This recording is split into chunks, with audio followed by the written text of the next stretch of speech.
Saudara, permasalahan sampah masih menjadi tantangan besar bagi pemerintah Kota Bandung. Dengan pembatasan kuota di TPA Sarimukti, Pemkot Bandung harus mengolah ratusan ton sampah secara mandiri. Saat ini, kiriman sampah ke TPA Sarimukti dari Kota Bandung dibatasi hanya 981 ton per hari. Padahal, total produksi sampah Kota Bandung mencapai 1.500 ton setiap harinya.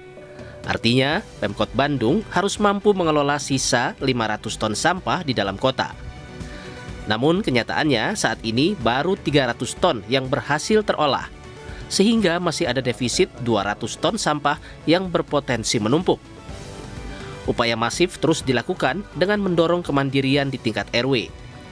Dari total RW di Kota Bandung, baru 30% atau sekitar 500 RW yang sudah memiliki sistem pengolahan mandiri. Pemkot menargetkan seluruh RW dapat segera terintegrasi dalam program pengolahan sampah lokal. Kita harus bersama-sama semua unsur masyarakat untuk melakukan 3R ya. Yang pertama mereduksi dulu nih sampah yang kita akan produksi itu kita lebih bijak lagi lah gitu ya. Dengan kita membawa botol tumbler sendiri kemana-mana, bawa tempat makan dan seterusnya sehingga penggunaan sampahnya bisa jauh berkurang begitu ya. Inovasi teknologi mulai diterapkan di TPS 3R Patra Komala. Pengelola sedang menguji coba penggunaan bioaktivator, yakni kumpulan mikroorganisme pengurai untuk mempercepat dekomposisi sampah organik menjadi kompos. Teknologi ini tidak hanya mempercepat proses pengomposan, tetapi juga efektif mengurangi aroma tak sedap dan menekan populasi lalat di sekitar TPS. Khususnya untuk di TPS itu untuk menghilangkan bau. Jadi ketika ada bau langsung semprot itu akan hilang. Yang kedua juga dia akan mengusir lalat. Gitu. Ini baru percobaan. Mudah-mudahan kedepannya lebih bagus lagi. Keberhasilan penanganan sampah di Kota Kembang bergantung pada sinergi antara pemerintah dan masyarakat, serta pemanfaatan teknologi tepat guna. Reza Pratama, Kompas TV, Bandung, Jawa Barat. Permasalahan sampah masih menjadi tantangan besar bagi pemerintah Kota Bandung. Dengan pembatasan kuota di TPA Sarimukti, Pemkot harus mengolah ratusan ton sampah secara mandiri. Lantas saudara, bagaimana strategi Pemkot Bandung dalam pengelolaan sampah? Kita sudah terhubung dengan Wali Kota Bandung, Muhammad Farhan. Selamat pagi Pak Wali, atau yang kerap disapa dengan Kang Farhan. Selamat pagi Kang Farhan. Langsung ke permasalahannya Kang Farhan, dan juga mungkin tadi ada beragam upaya. Kang Farhan, apa yang menjadi strategi dari Pemkot Bandung dalam menanggulangi hal ini pun di dalam pengurangan sampah yang nantinya akan dilimpahkan ke TPA Sarimukti? Selamat pagi dan Assalamualaikum warahmatullahi wabarakatuh. Tentunya kalau bicara soal sampah ini tidak terlepas dari produksi atau timbulan sampah yang sangat besar di Kota Bandung. 500 ton sampah yang harus kami kelola setiap hari dalam kota ini memang harus betul-betul tuntas. Berbagai macam teknologi kita manfaatkan karena kami percaya dengan keragaman sampah secara material yang begitu luas ya, begitu banyak keragamannya, maka memang tidak mungkin hanya satu teknologi saja yang bisa menyelesaikan semua urusan sampah. Saat ini kami fokus kepada sampah organik, sisa makanan, sisa masakan, dan lain-lain. Nah, berbagai macam sampah organik ini tentunya kita harus selesaikan dengan berbagai macam teknologi. Tetapi kuncinya adalah partisipasi semua pihak. Dari DLH, Dinas Lingkungan Hidup, dari pemerintah kota, tentu penguatan institusional.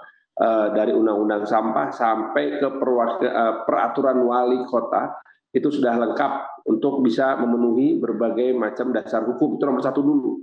Nomor duanya, baru kita akan melihat kemampuan infrastruktur dasar pengelolaan sampah, seperti pengelolaan TPS, mobil angkutan, jalan, dan juga jumlah sumber daya manusia yang menjadi para pengelola sampah. Ketiganya adalah partisipasi masyarakat. Kalau Anda lihat di berita awal tadi, Pak Ahmad itu sebagai Ketua KSM. KSM itu adalah kelompok swadaya masyarakat, di mana fasilitas infrastruktur pengelolaan sampahnya itu dibangunkan oleh pemerintah Kota Bandung di Jalan Patra Komala, tetapi pengelolaan selanjutnya itu dilakukan oleh warga setempat. Nah, warga setempat inilah yang menjadi salah satu kunci keberhasilan. pada saat ini memang kita harus akui baru 30% RW yang telah masuk dalam kategori kawasan bebas sampah. Itu pun pengelolaan sampahnya secara total itu masih kurang dari 40 ton sehari. Maka kami akan fokus kepada pengelolaan sampah yang melibatkan petugas pemilah dan pengolah sampah atau gaslah. Program gaslah ini baru saja kami luncurkan, di mana kami merekrut 1 orang petugas pemilah dan pengolah untuk di setiap RW yang tugasnya adalah setiap hari mengetuk pintu semua warga dan kemudian mengingatkan, Pak, Bu, apakah sampahnya sudah dipilah atau belum? Kalau belum, dibantu untuk dipilahkan sampai warga semuanya mengerti. Apakah 1.596 orang, satu RW cukup? Tentu tidak. Karena bagaimanapun juga satu RW itu minimal ada sekitar 200 sampai 300 rumah. Nah, tidak mungkin dalam satu hari 200-300 rumah itu selesai. Maka kita juga nanti akan berpikir peningkatannya adalah kita akan memikirkan supaya para petugas ini bisa sampai masuk ke level RT. Tentu saja hal ini menjadi tantangan tersendiri karena kami harus betul-betul memastikan bahwa sumber daya manusia pengelolaan sampah di Kota Bandung ini menjadi salah satu tulang punggung paling kuat. Sumber daya manusia juga menjadi kunci dari partisipasi masyarakat. Adanya kawasan bebas sampah, adanya kawasan pengolahan urban farming yang dikenal dengan nama program Buruan Sae, juga berkolaborasi erat dengan kawasan atau fasilitas pengolahan sampah mandiri oleh warga yang disebut Kang Pisman atau program pengurangan pemisahan pemanfaatan sampah yang nanti ujungnya pemanfaatan dari semuanya adalah dibentuknya dapur sehat atasi stunting atau dahsyat. Nah, 3 hal ini menjadi salah satu bentuk sirkular ekonomi antara pengolahan sampah yang hasilnya dimanfaatkan untuk urban farming, yang hasil panennya dimanfaatkan oleh dapur sehat atasi stunting, di mana nanti 100% sampah dapur tersebut akan diolah di fasilitas pengelolaan sampah berbasis masyarakat. Itu strategi utama kita tahun ini dalam pengelolaan sampah. Strategi utama yang pastinya juga di dalamnya tadi disebutkan ada mekanisme penggunaan bioaktivator dalam pengelolaan sampah. Nah, lantas tantangannya seperti apa dalam menggunakan bioaktivator ini dan apa perbedaannya dengan metode konvensional, Kang Farhan? Pada dasarnya ini adalah salah satu teknologi dari sekian banyak teknologi yang kita terapkan di Kota Bandung untuk mengatasi masalah sampah. Bioaktivator ini adalah bagaimana kita memanfaatkan fermentasi dari berbagai macam sisa makanan, terutama buah-buahan, yang nanti si cairan hasil fermentasinya ini akan kita gunakan seperti Anda lihat itu disemprotkan ke berbagai tumpukan sampah ya. Karena kalau sampah organik berumur lebih dari 6 jam itu sudah pasti akan menimbulkan bau tidak sedap. Ini yang biasanya akan menimbulkan protes dari warga apabila di sekitaran tempat pemukimannya terdapat TPS atau tempat penampungan sampah. Padahal TPS tersebut ya sudah menerapkan teknologi 3R maupun teknologi terpadu menggunakan berbagai macam teknik yang ada. Nah, tentunya apa yang kita lakukan tersebut dengan bioaktivator ini yang membedakannya, bioaktivator ini dengan sangat mudah bisa dibuat oleh warga tanpa perlu kita menggunakan sistem manufacturing atau pabrikasi.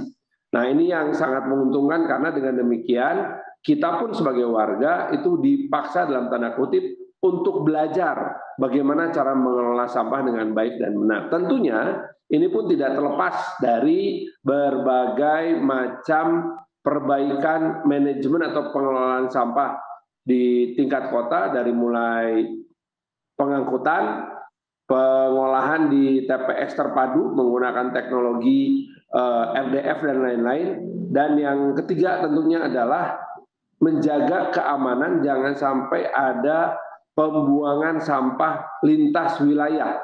Jadi sampah Kota Bandung yang memang hanya datang dari Kota Bandung, tidak boleh datang dari wilayah lain.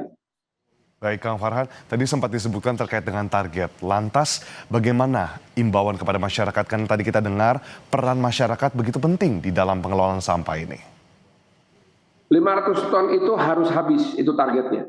Dalam waktu sampai akhir semester pertama ini, akhir Juni nanti, Kita harus memastikan bahwa 500 ton itu betul-betul habis di wilayah dengan menggunakan berbagai macam teknologi yang bisa diterapkan di setiap wilayah. Kami percaya bahwa sampah itu harus diatasi dari hulunya. Itu sebabnya kami meluncurkan program Gaslah, petugas pemilah dan pengolah di level RW. Kami melanjutkan program Kang Pisman, melanjutkan program Buruan Saya, dan meluncurkan program Dapur Dahsyat. Dan yang paling penting adalah semuanya harus terlibat. Tidak mungkin kami hanya sekedar menerapkan penegakan hukum. Memang penegakan hukum akan kami lakukan terhadap misalnya wilayah atau kawasan berpengelola yang tidak melakukan zero waste management, atau juga kami akan melakukan penindakan hukum terhadap mereka yang membawa sampah dari luar Kota Bandung untuk dibuang di Kota Bandung, karena itu termasuk dalam pelanggaran pencemaran lingkungan. Tetapi untuk masyarakat, warga Kota Bandung di level RW tidak semudah itu untuk menerapkan penegakan hukum, karena kami ingin semua warga terlibat dalam penanganan sampah ini. Karena sampah yang ada di Kota Bandung berasal dari kita sendiri, maka kita yang harus bertanggung jawab. Ragam upaya dilakukan dan partisipasi aktif menjadi kunci di dalam pengelolaan sampah ini. Terima kasih banyak Wali Kota Bandung di sini, Bapak Muhammad Farhan. Kang Farhan, terima kasih atas waktunya. Assalamualaikum, selamat beraktivitas kembali. Saudara.